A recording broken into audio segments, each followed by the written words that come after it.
Healing crystals, skincare routines, knitting a sweater, fitting in jeans. With Katie and Sarah, no need to worry, you're on a lady journey. Maddening. Lady Journey. Lady Journey, welcome. Welcome to Lady Journey, everyone. We were just dipping our toe into the great mystery that is the algorithm. The algorithm are the new higher power. Our God. Our God.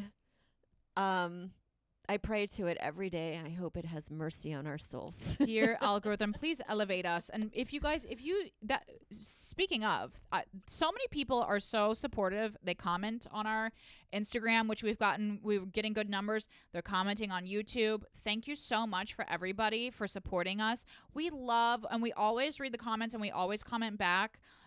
We love anything input on the episode. Let's steer clear of criticism, okay? Because we're trying our best here. But I love it when people send messages that add their own insight into hey, I had an idea about this, or hey, this is something that I'm interested in, because we always read it and we do always try to incorporate it in some way. So yeah. So just a reminder, we are on Patreon and we are on YouTube. If you join our Patreon, you will get a stone dedication. Yes, we'll be doing stone dedications in a couple episodes. We're very excited. Sarah's been to the witchery. I've been to the Galveston witchery and I picked up some new amulets and potions and a coaster with a little black kitty on it. That's what we need, the algorithm Wiccan. Yeah. Maybe I should get into crystals. The algorithm crystal. I mean, there is actually a thing which you wouldn't think that this is a real thing. It sounds like something that's made up to be funny, but there is internet magic. Yeah. And it's a thing that I know, a person that is a witch and they do internet spells, and it's just I guess it's the reasoning behind it is it gives you a sense of control in a situation that you don't have control, which is kind of what regular magic is. Yeah. Yeah, magical thinking. Yeah, magical thinking, but applied to the internet. Yes, as long as you're aware. It's all in fun and games. All fun and games and algorithms. Yeah. I've been on an incredible journey, which I touched on a couple weeks ago in the bonus episode. Oh, and in our episode with Nikki Glazer about my trip to Rome, which I'm going to be telling. I'm doing a tell-all. Yes, behind the scenes. Pull the curtain back. All of the embarrassing, traumatic, and fun. Well, it's a lot of trial and error when you travel. I think you go in with this romantic notion that you'll be wearing amazing outfits, eating at the most wonderful foods. But really what you're doing is you're walking for miles. Yes. And as you know, I was actually with you the day before I went to Rome because we were doing our live podcast at St. Louis Helium. Yes. Oh, no, this is when we were doing the demo, when we went in for the demo. And as you remember, yes. I bought a hat that you buy a hat like that, and it was a wide brand. Rack. Yeah, Nordstrom Rack. I forgot about the hat. It was actually, I loved the hat, but I decided I did the classic naive move, which is to wear the hat through the airport because I didn't want it to be crushed in the bag. Absolutely. But then, you start to lose confidence in the hat. When you're in the airport with a loud hat, you just start rethinking everything. Who am I? Why did I tie my identity in with this hat? Why didn't I just pack less stuff? Or I would have packed the hat in its own bag. It's a commitment. It's a commitment. You cannot pack a hat. You have to wear it to the airport, and it's a beacon of being here comes drama. I'm a hat person. Oh, excuse me. Of course, that's my birth control alarm, as we all know. Yes. I also am loving the idea of thinking of when you bring out the hat for your partner. Yes. To be what's this? And you're I'm a hat person. I've bought a new hat. And it's I just... They're okay. I'm it's you're rebranding yourself. And I've now bought a lot.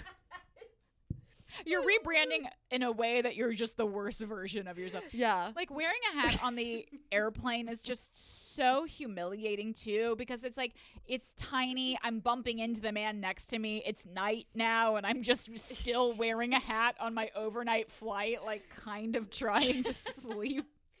Also, airplanes seating is not the best place to wear a hat because it's the most uncomfortable. So it's probably knocking your wide-brimmed hat forward. Yeah. Where can you put it? I kind of had it under the seat for a little while, You're and like, then now my legs are cramped. Can the pilot wear this? Yeah. Did you have hat storage on this flight? In coach? Yeah. My knees are to my chest, but I really need my hat to be taken care of. And nobody Oh cares my about your God. hat where you're like, oh, watch out for my hat in the upper.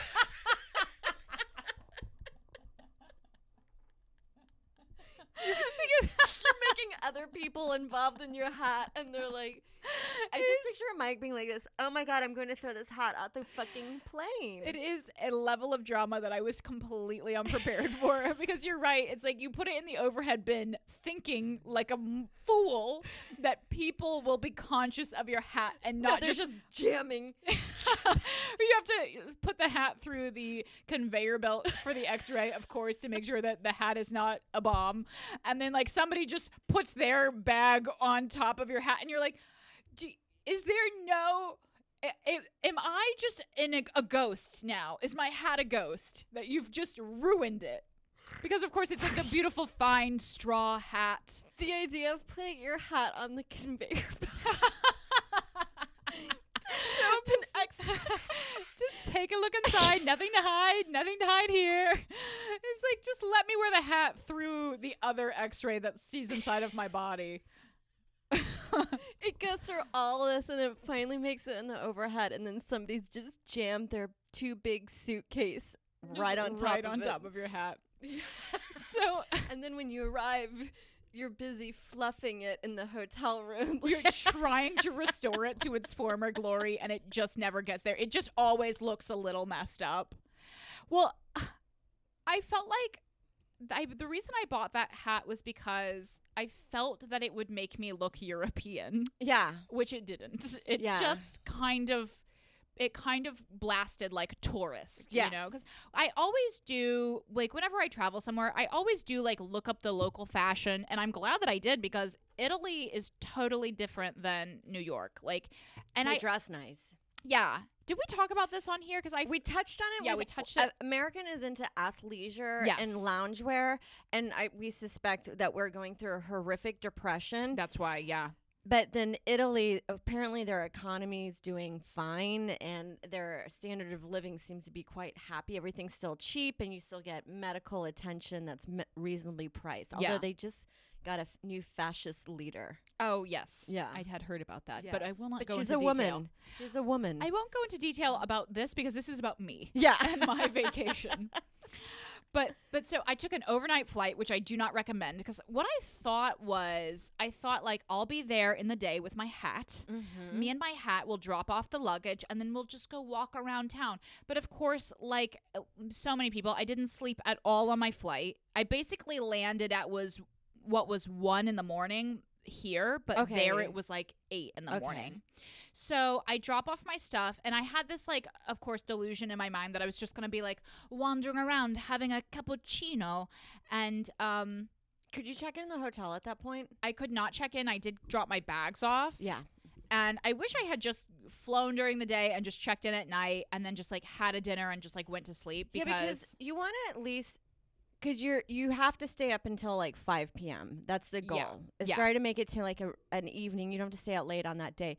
But the only way I feel better about that is if I get to take a shower and then go out, because it refreshes me. But instead, you've got like 8 hours of airport stink on you, and you reek. You're gross. Your Yeah, I was teeth just have like that, like putting sunscreen on top of my, like, old dirty face. Yeah. That I hadn't washed. Well, I also just picture like the security that you go through to get through the country, through the airport. I'm like, they must be breathing the worst morning breath. Oh, it's gross. Yeah. Yeah. And people are just, like, disoriented. Hi. Yeah. I'm stuck. Well, I was considering going to the QC Roma Spa, which is about a 5-minute drive from the airport. And I was thinking I could go there, I could do a spa day and then go from there to the hotel.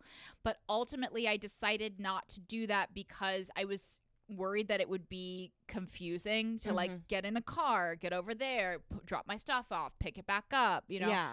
But I do think that would have been a better choice than just roaming the city for what felt like 8 hours. Yeah. Because you're checking in around 3 p.m.? I think my check-in was 2. I did end up going back to the hotel after I think I wandered from like 9 to 1. And then I just went back and like begged them to let me in. And Mike wasn't there yet, right? Mike was getting there. Mike got there at like 5. Okay. Yeah. So I thought I was going to just be like, oh, like pop in here. I can't speak Italian. I thought I was going to learn it. That was my like fantasy that I'm just on like the plane. Buongiorno. But like I'm over there like un cappuccino. You know, people were just and they're annoyed. They hate it. They'd rather you just kind of speak English, and they're like, the bathroom's down the hallway. Yeah, they see me a mile off with my giant hat. Here she comes.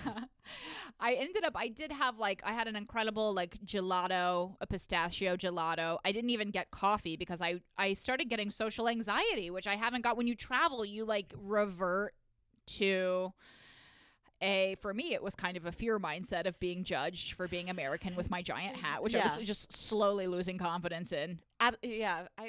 What happened to the hat? Did you not wear it at all on the trip? I did. I continued to wear the hat because I did want to protect my face from the sun. Because when we were there, it was like it's hot. 97 degrees every single day. I remember seeing that on the news that Europe went through an extreme heat wave this summer. It was really, really hot. And we actually it was July that was insane in Italy, that it was like 105 degrees. So we got there and it was a bit cooler, to the point that we were able to like, you know, have nice dinners outside without it being like totally unbearable. We had amazing dinners. The food was amazing. But I will say that like you go to Rome, it's like this is not a beach vacation. Yeah. And I love history, and that's why I was so excited to go, because as you may know, Mike and I got really into the Romans, the show on Netflix. Yes, I was really into the HBO show called Rome. I love anything set in that time. I do too. Well, because it actually it's weird because, you know, you would think back then that they're quite conservative, but no. They're like very like orgies. Sexually liberal and it's a lot of penis graffiti. Yeah, I love that about them. And they're like killing their family, you know? It's like, okay, anything goes. Yeah. And so I was like, I have to see the Colosseum. And then, of course, we had to go see the Vatican. So I booked like some tours. The Vatican tour, there's no air conditioning. How did Mike because he's Catholic. Yes. So was he getting immersed into the culture of the Vatican? Is he full on Pope, or is he just enjoy the spectacle of it? Well, we actually went to a Catholic mass at a church that was by the hotel. That's fun. It was lovely. And I was raised Catholic. I'm not really practicing unless I'm around Mike's mom, which is a bit from my act. I'm like, the Pope. I love him. But it was a really cool thing to do, even not as like a religious person, to go in and just see the artwork of the church. Yeah. We went to a church called Santa Maria Maggiore, which was by our hotel, which was kind of far from everything else, so I don't recommend it. Yeah. But the hotel had an incredible breakfast. European hotel breakfast. Oh my God. Get on it. There, we were talking about like the breakfast that you would get in American hotels, like let's just say an extended stay. It's just a sad peaches and syrup. Peaches and syrup, yeah, or like powdered eggs, and you're like, this can't be good for you. Just like, don't even bother. This was like cold cuts. They made you a cappuccino to order. They had fruit, incredible fresh fruit.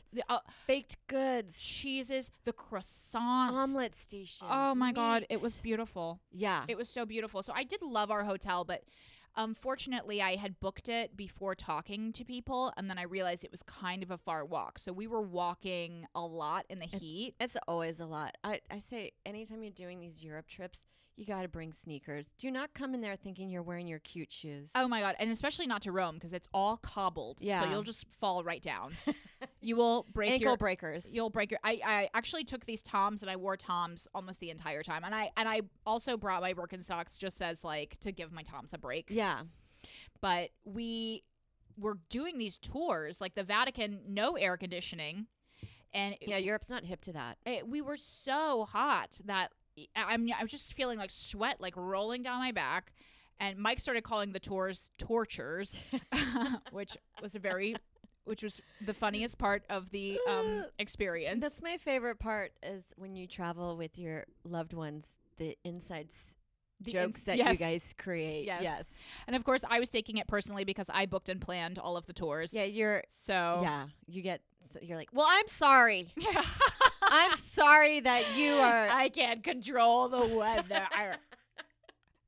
We love the Vatican one because we got a tour that was a little bit more expensive that they also toured through the Vatican museums. Yeah. So they have like all this priceless art there. I had no idea that they had all that stuff there. But in the Vatican, we unfortunately did lose the tour because we were taking selfies, and we didn't get to go in some other part that we were supposed to. In your hat. Yeah. Well, I was taking the hat off for the selfies because it would just hit the person. Their heads are always like this in the photo. Yeah. Down by my hat. So the Vatican was amazing, and then the Colosseum was great, and then we did a food tour with That's what I want to do. That's all I want to do when I travel is I'd rather just go eat. The food tour was I'm such a huge fan of food tours because number one, you're eating, number two, you're drinking, and then number three, you're getting to meet people in like an intimate setting. Mm-hmm. So you get to kind of like make friends with people, and you're getting to see the neighborhood. So it's not like the Colosseum tour. It was 3 hours long. It was hot. Like we're just like in survival mode at that point, and it wasn't nearly as fun. Yeah, those are like anytime like taking in sights, I'm like, okay, great. I'm one of those people that's like, got it, let's move on. But Yeah. like a food tour, I don't know why. Also, I feel like you can learn history where you're like, cheese didn't come into this region until 800 BC when this group came here, and you find out like little bits of history from food sometimes. The food tour, I really recommended it. It was called the Eating Europe, Italy, Trastevere. I think I want to do more of that when I travel. Yes. Book a food tour and Food tour. Yeah. Food tour is the way to go because you just enjoy every moment of it, tasting stuff, and then like the little breaks in between. Like the food tour was probably my favorite thing that we did. Yeah. We had all this different. We had like stuffed artichoke. We had battered cod, which is like a Jewish specialty in that area. We had the soupli, which is like the fried rice ball. Yes. We had pasta. And it was all really good. Did you have a lot of wine? I had a ton of wine when I was there. I was also drinking a lot of Aperol Spritz. Love that. What about any Prosecco? I didn't have any Prosecco. I think I was just on wine. Okay. I was like really this was like kind of a heavy drinking period for me, which it did take me a while to recover. Heavy drinking. Yeah. Heavy drinking. I mean, like I was having like, this was a bender for me. Well, I was having like 3 glasses of wine a night, maybe. There was a couple that I had like 2. That's the suggested amount, I think, and that's why they have a large amount of centurions. Yes.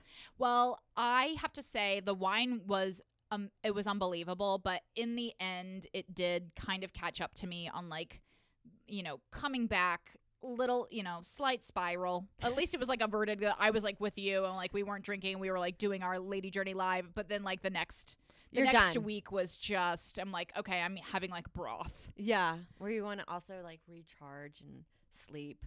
Because I feel like when you drink, you don't get sleep. Yeah. As much. And also with the jet lag too. And you're like pretty dehydrated. I was doing the hydration packets while I was there, and those saved my life. Okay. I just got them. I put them in the water. They were so good. Okay. That's something to know. I have a shit ton of those right now. For travel, Yeah. I love it because I usually drink a lot of coconut water, but you can't get that in Italy. Don't be crazy. Not with your hat. Not with my hat. Do you guys have coconut water? Where can I find a bagel?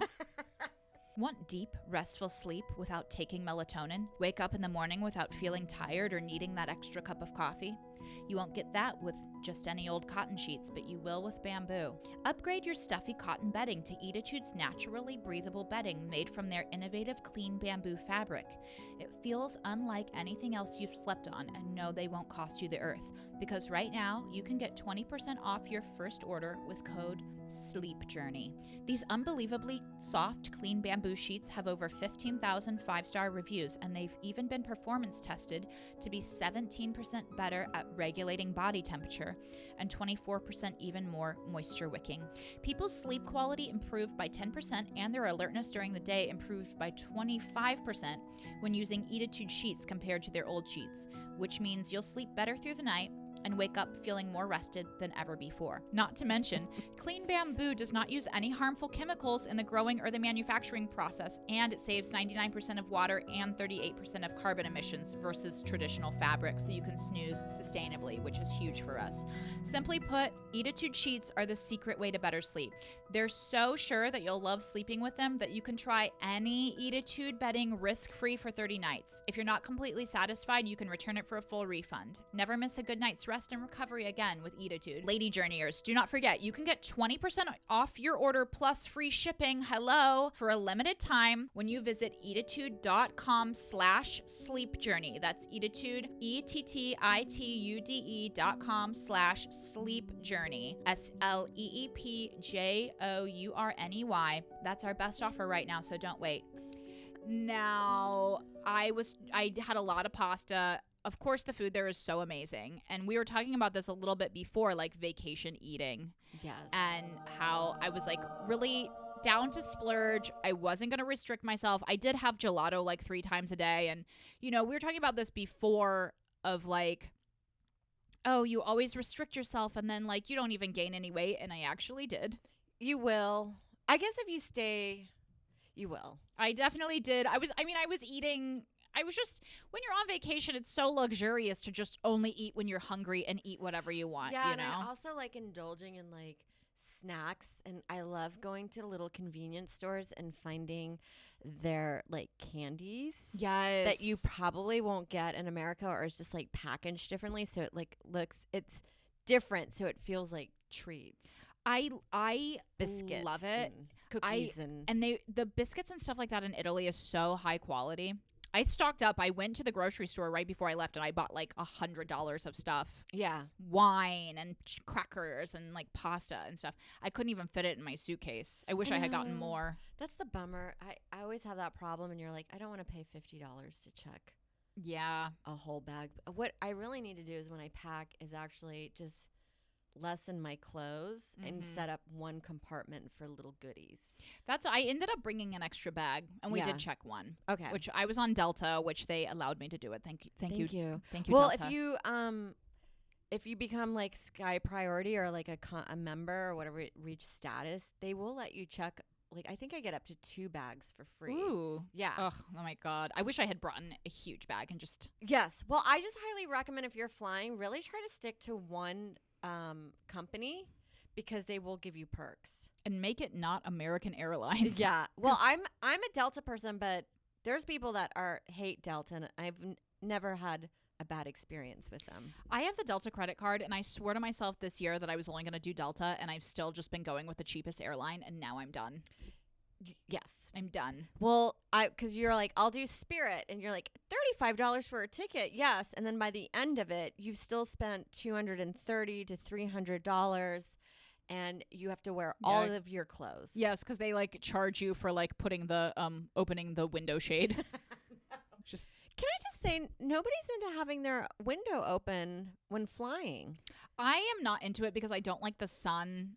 I like peeping when we're taking off and landing because I just like to know where we are. Yes. Am I approaching ground at a fast pace? Yeah, I like That's to know. all I want to know. Right before the plane smacks into the ground. That's all I want to know. But nobody gives a shit about that. And when we're landing and taking off, everyone still keeps their windows down. I also feel like I don't want people to think that I'm like, wow, like flight. You know? Yeah. I'm like, I'm over it. I've been in the air. Like, it always seems like when you look out the window on the plane, it always seems like it's the first trip you've ever taken. And you're like, can you believe it? Oh, my God. You're like moving around like, Why? Yeah, he looks crazy down there. Do you know how many baseball fields are over there? Yeah. You do have, there is still that feeling of spazziness of like, huh, what? Yeah. What is this? Yeah. Well, my mind is just blown. I still am in this mindset of like, I don't understand how we're in the air. Yeah. I don't and how are we able to take turns without falling out of the sky? Well, it does. I do like to keep the window closed because it does kind of, it's easier for me to dissociate with what's actually happening, because if I just spend the entire 8-hour flight being like, we are in a tube that is hurtling through the sky and I don't know how we're staying up, then when there's turbulence, it really starts to scare me. But if I just like pretend that I'm just like at the bus station, then I'm like, okay, I'm good. And no one else is freaking out. Yeah. That's why I always just go, okay, if the flight attendant is not freaking out, then I won't freak out. Yeah. They'll be like in the aisle conversating or having conversations while we're like just slamming into turbulence. And you're they like, don't care. You're we're not good. worried? Yeah. Sheila's fine. Sheila's fine. Bless her heart. Well, I will say they have wine on the plane to Italy, which I was like so blown away by. You know, it's not even like the wine that you can order like the Sutter Homes. Like they're just like serving wine. I mean, now, mind you, it was terrible, but it was wine. It's wine and it's the thought that counts. Yes. I have been on a flight. I was Norwegian Air, and in the middle of the flight, they go, ladies and gentlemen, I don't know how this happened, but we miscalculated our meals. So if you're not hungry, please do not take a meal. And it's an 8-hour flight. And you're just like this. Isn't this what you guys do? Yeah. Are we about to like go into the Hunger Games right now and be like fighting over like one tray of fish? Like, if you don't have diabetes, then don't even bother eating anything of this. And I was like, that's fine. I didn't need anything. But it's such a weird thing to just yell over on the, not yell, but like announce on the flight of like, we're incompetent. Yeah. We didn't know how many seats were on the plane. And we also don't know how to fly it. Yeah. Well, that's why I am into always bringing my own snacks for any flight. Like, I will always eat the food on there. What are your airplane snacks? I think the day before I had actually gone with you to Milk Bar because we went out, remember, for a celebratory dinner. We went out to... We thought we were getting a job. And never heard back. And the guy was like, start negotiating your contract. Yeah. So we were in our mindset of like, I had already negotiated. I'm like, more. Done. I almost put big things are happening on my Instagram. Yes. Yeah. Phew. That was a close one. But we had gone to Han Dynasty, which is an incredible restaurant, and then we stopped by Milk Bar on the way back. So I got like a few cookies at Milk Bar, and I was like, you know what? How luxurious is it to pack like a fresh baked good for your flight? Because that was such a simple luxury. I absolutely hate those cheap packaged snacks at the airport that they charge an arm and a leg for. Yeah. I don't like Milano cookies. Now, mind you, I'll eat it if it's there, but I'm not paying $8 for a small package of it. I bought a bag of nuts and a Coke. Yeah. $20. Yeah. I mean, it's like, just infuriating. So I did bring nuts and raisins, and I brought those cookies, and I think I had a couple other things, like maybe some fig bars and maybe like another little like protein bar or something. Yes. You know what I always thought, and I know this is not an original take, but I like to think that I originally came up with this, but I'm pretty sure I didn't. Yes. But like the Sarah Telemash. Lunchables for adults. Yes. So like artisanal cheeses and crackers. That's such a great airport snack. Yeah. Just because you can grab those at like CVS. They have like the little cheeses and just throw it in your bag. Like one of those Laughing Cow cheeses and some good crackers and maybe like an apple or grapes. I would actually love to do that DIY in my own little box and bring that on the airplane. That's maybe what I'm going to think of. A bento box? A little, your own little bento with like a few little snacks. Like I see those on TikTok and it's just like, ugh, perfect. I know. Do you ever watch the one of the moms that create lunches for their kids and they're stamping out star-shaped cheeses and you're like you're a psycho. I know. I kind of like those, but then they infuriate me because it's like, where's the bar here? Yeah. Like if you don't do this, then what? Do you not love your child? Yeah, it's just like, just put some blueberries in there and just like let your child have a functional existence. I would always get the yogurt that exploded on everything. My mom would pack me sardines in my lunch for Fancy. school. I mean, it's like kind of fancy until you're like the kid with tinned fish and everyone's like, what's that smell? You're like, it's weird, Katie. I'm there with my glasses and like sardine on my mouth, like, my mom makes this for me. I feel like if that's a snack for older, we would be like, somebody thinks they're fancy. Yeah, but for kids, it's like, ew, I have donuts. Yeah, you're weird. Yeah. Well, speaking of, this was my big food story from Italy. Yes. I was all into, of course, eating all the local Roman pasta, the amatriciana, the cacio e pepe. Yes. I went to the most incredible, and I booked this reservation a month out. It's called Roscioli. Okay. It's this gorgeous, it is a butcher shop, it's like a deli with all the meat, the cheeses, and a winery, but they have a restaurant in there. So you can like we ordered like a huge plate of like the deli cheeses. Oh my God, it was so amazing. Or like charcuterie. That's what I meant to say. I said deli like a poor. I'm so stupid. But so last night there, we go to this incredible restaurant, Z di Umberto. And I got pasta. I got the amatriciana, which is an incredible pasta. And then the food was so cheap there. The pasta, I think, was $9. I had a huge house salad for $6. So I said, okay, this is my big time to try a new dish that I have not tried before. Yes. I had looked at the menu ahead of time, as I do, like a psycho, and basically already picked I out. think that's pretty smart, and I think I should start doing that. It's kind of my hobby where I'm like, I just, when you're with other people, you're distracted, and so sometimes I'll just end up like being like, oh, I'll have that, whatever Panic it is. ordering, yes. Panic ordering. So it was called tripe alla romana, and I said, okay, it's a fish. Roman fish, and it's in a gorgeous red sauce. Yes. And it looks amazing. So I ordered it, and I said to the table, would anyone like to try my fish that I've ordered? And I was eating it, and we'd already had so much food at that point. We had like grilled calamari, we had the bread, we had mozzarella, we had the pasta, and I'm eating this fish, and it was chewy, really chewy. And I was with Carmen Lynch, who is another comedian that we know. She's there. Mike was there, and I'm like, does anyone want to try it? And Carmen was like, I do not think that's fish. Which is not. What did it look like? It actually looked like grilled calamari. Okay. It looked like white. It's white, Okay. yeah, and it was in the red sauce. Gotcha. So it kind of looked like. You can't really see it. I thought it was a fish that was like squid. That was the texture of it. And but it wasn't. And that's not what you want to hear when you're eating something that you thought it was, but then it actually isn't that. Katie. So I had never had tripe before, and Carmen was gracious enough to Google it for me. And actually, this was the moment where it was like probably one of the highlights of the entire trip was her face when she saw it. She was like, it's not fish. But I love this. Do you want me to tell you what it is? And I was like, yeah. Like, who's going to be like, no, I'll just keep eating this mystery meat. There must be people out there that know what tripe is. And I'm sure, like, I've said it to so many people, and they're like, oh, of course, it was tripe. And I'm like, but I never had that before, and I'd never heard of it. I think you'd only really know it if you worked in a restaurant.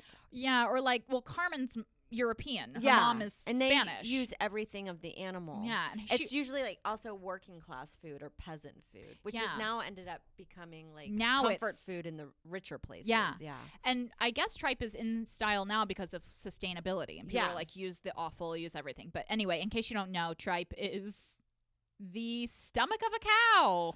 I've tasted it, and I've also had like liver and anything in that like world. And liver's not actually that crazy of a meat to eat or whatever, or protein. Yeah. It's vile to me. I don't like the texture, and I don't like the taste of it. It's too earthy, and I don't understand how people enjoy it. I didn't like it at all at first eating it. What would you describe it as?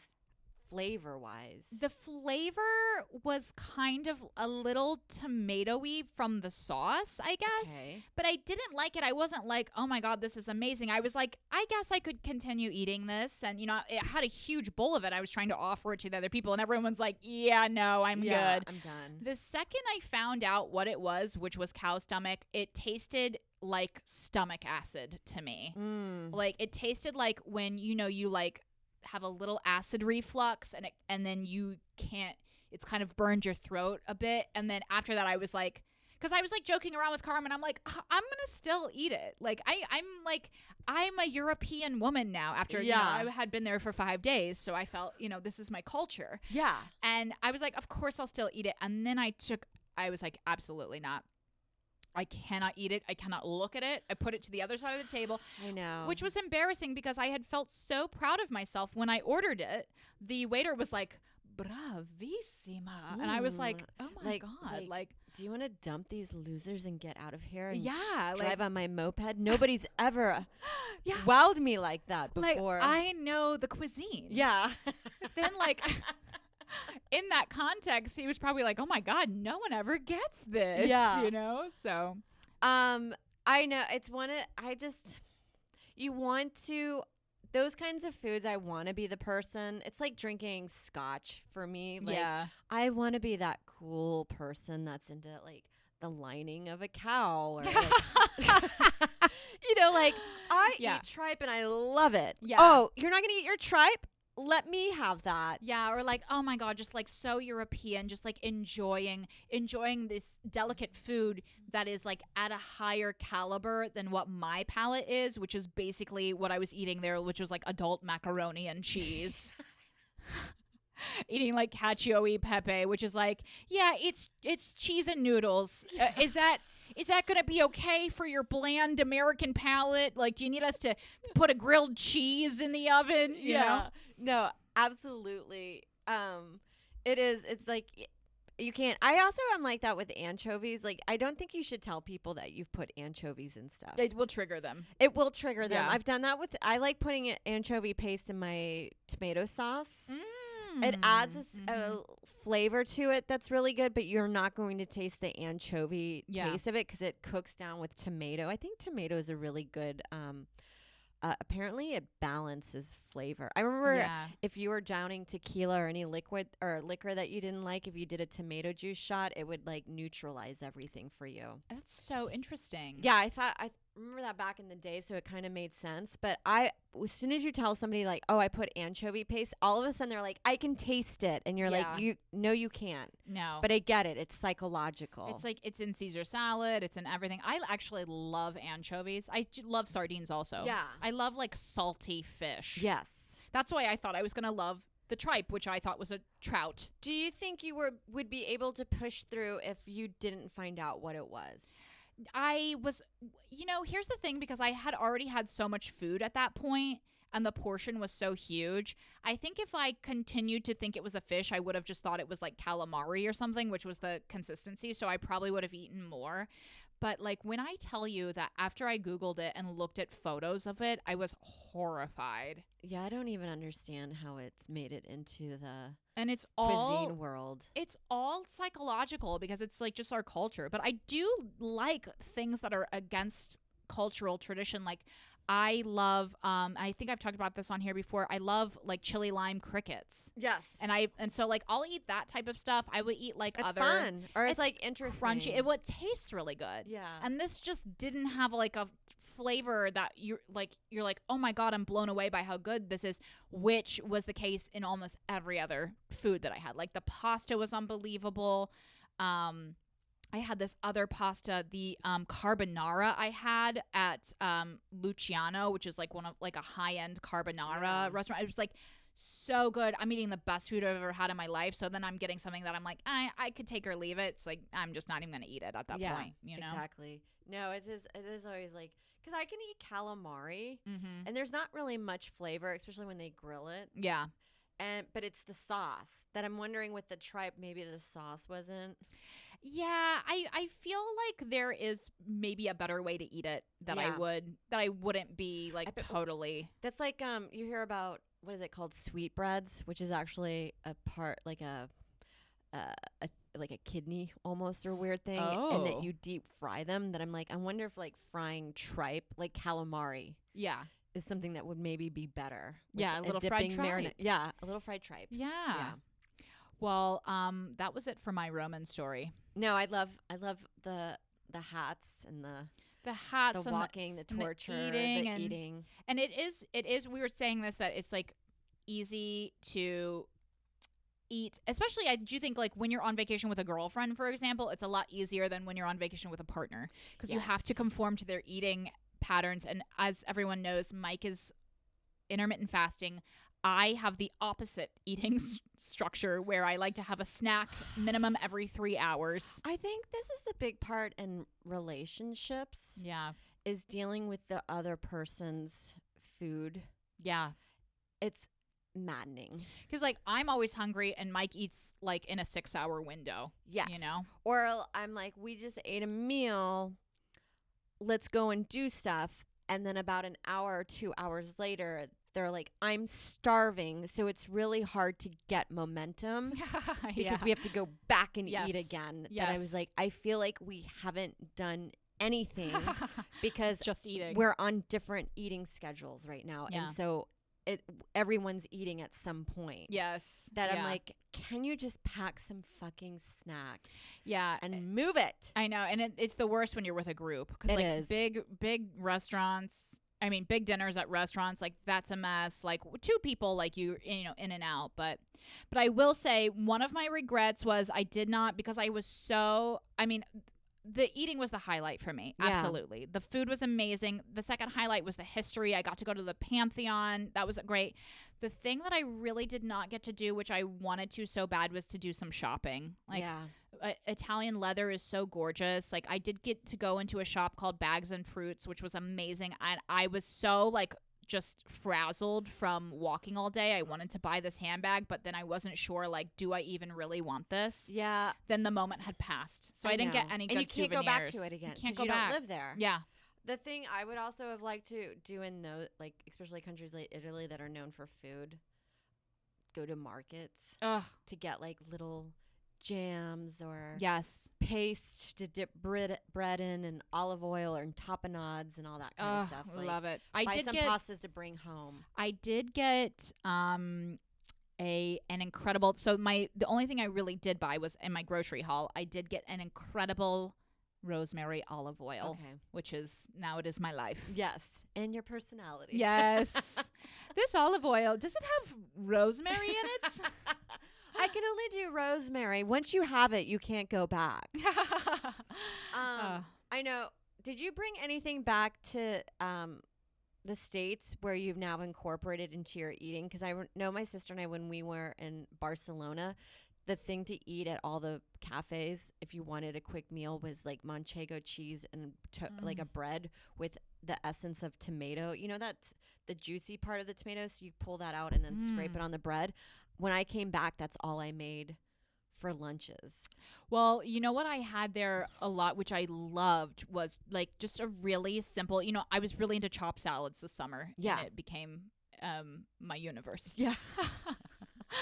Chopped salads were my everything. But when I was there, I had so many salads that was so simple, really fresh arugula, fresh mozzarella, tomatoes, and a light balsamic. And that was it. And it was so good. And it was just so good just because it was so fresh. And so I love arugula, and it's so good for you. And I feel like I've been... It's my favorite lettuce. Is it? It's my I did favorite not know lettuce. that about you. I know. It's so delicious. I don't bring it up in conversation because I don't know how to fit it in. Ooh, bitter. You know, there's the judgment. You know, it's a lot. Although I buy it and it goes bad fast. So Yeah. I haven't really bought it in a long time. But I think it's the most flavorful lettuce to me. It's delicious, and they have it at Trader Joe's. Yeah. The other one I like is endive, and I also like frizzy, but you can't really find frizzy anywhere. Yeah, I like the a texture lettuce of it. blend. I like a Yeah. lettuce blend with those in it too. But anyway, that's my Italy story. And thank you for listening to Lady Journey, everybody. Yeah. Remember, we've got Patreon. We're on iTunes. Please leave a review. And we have a YouTube channel. Please subscribe. Please subscribe. Lady Journey.